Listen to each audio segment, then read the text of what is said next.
Whatever you think about his campaign, Trump has found enormous acceptance. But the people who have accepted him, in any other circumstances, he would hold in utter contempt. Temptation is great, when reading the transcript of Donald Trump's meeting last week with the Washington Post editorial board, in which the self-described presidential man spent more time discussing the size of his hands than ISIS and police brutality combined, to wonder what, exactly, is this guy's Rosebud. Some have suggested that it lies not in his childhood, but a mere 5 years ago. Back then he was humiliated by President Obama, who teased him about the breadth and credentials of your political experience. For example, just recently, in an episode of Celebrity Apprentice. According to the New York Times, rather than sending Mr. Trump away, these jokes accelerated his ferocious efforts to gain stature within the political world. But Trump's desperate desire to be accepted goes back far further.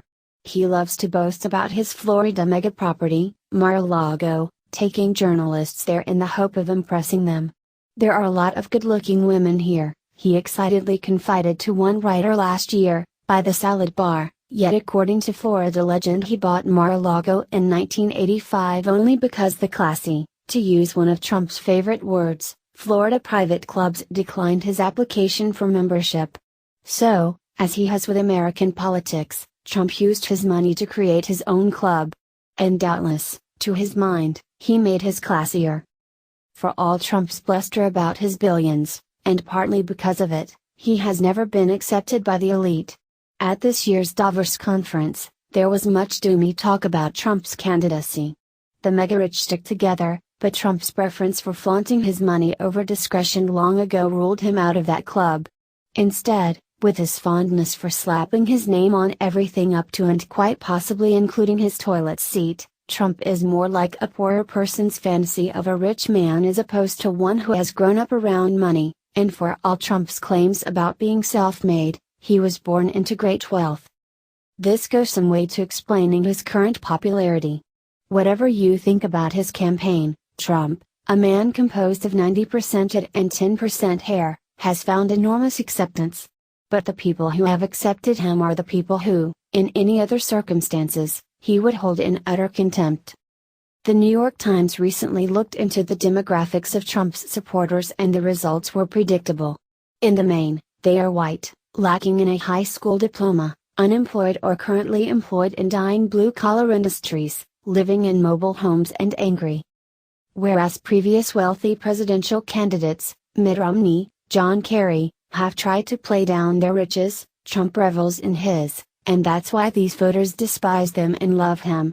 He, they think, is telling the truth. He seems powerful to those who feel powerless. "I love the poorly educated," he crowed last month, and no wonder, they have, at long last, slaked some lifelong need in this poor little rich boy. And now he watches them beat up his critics at his rallies, like an Emperor Grandlay sending out peasants to battle his personal enemies. "I don't even like the rich people very much," added this self-described billionaire. Trump has spent his life boasting about his brains and his bank account. Anyone who he believes comes up short against him is dismissed as, to use Trump's other favorite word, a loser. From Trump's perspective, his supporters embody loserness. But now that he needs them, he reassures them that their current situation is the fault of political injustice. Desperate immigrants, meanwhile, are scroungers and terrorists. His supporters see in him what they want rather than what is. He's the smart businessman, whose failures would take as long to list as his successes. He's the tough guy, who was allegedly too scared to tell his second wife he was leaving her, leaking it to the tabloids instead. He's the billionaire, who will cash a check for 13 cents. The Republican Party has been playing a double game with the working class for decades now, appealing to them while formulating policies against them. Trump has taken that to the next level, pitching himself as the bully boy who cares about the dying working class, all the while employing undocumented immigrants to work in his hotels. He wouldn't employ most of his supporters at Mar-a-Lago, let alone admit them as members.